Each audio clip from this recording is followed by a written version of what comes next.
it's Tucker Carlson.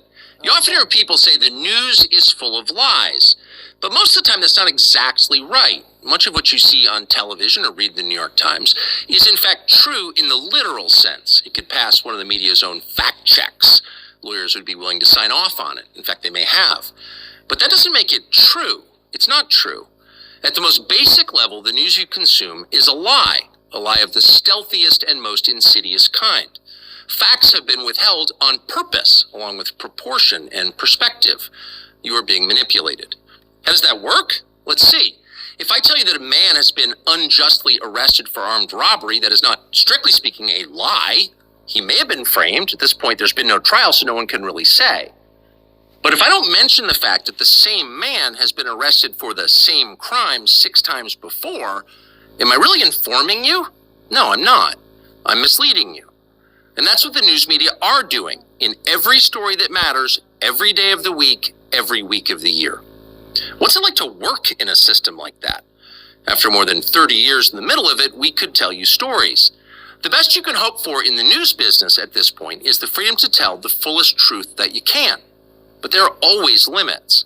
And you know that if you bump up against those limits often enough, you will be fired for it. That's not a guess, it's guaranteed. Every person who works in English language media understands that. The rule of what you can't say defines everything. It's filthy, really, and it's utterly corrupting. You can't have a free society if people aren't allowed to say what they think is true. Speech is the fundamental prerequisite for democracy. That's why it's enshrined in the first of our constitutional amendments. Amazingly, as of tonight, there aren't many platforms left that allow free speech. The last big one remaining in the world, the only one, is Twitter, where we are now. Twitter has long served as the place where our national conversation incubates and develops. Twitter is not a partisan site. Everybody's allowed here, and we think that's a good thing. And yet, for the most part, the news that you see analyzed on Twitter comes from media organizations that are themselves thinly disguised propaganda outlets. You see it on cable news, you talk about it on Twitter. The result may feel like a debate, but actually the gatekeepers are still in charge. We think that's a bad system. We know exactly how it works, and we're sick of it.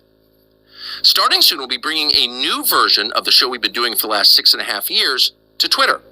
We'll be bringing some other things too, which we'll tell you about. But for now, we're just grateful to be here. Free speech is the main right that you have. Without it, you have no others. See you soon.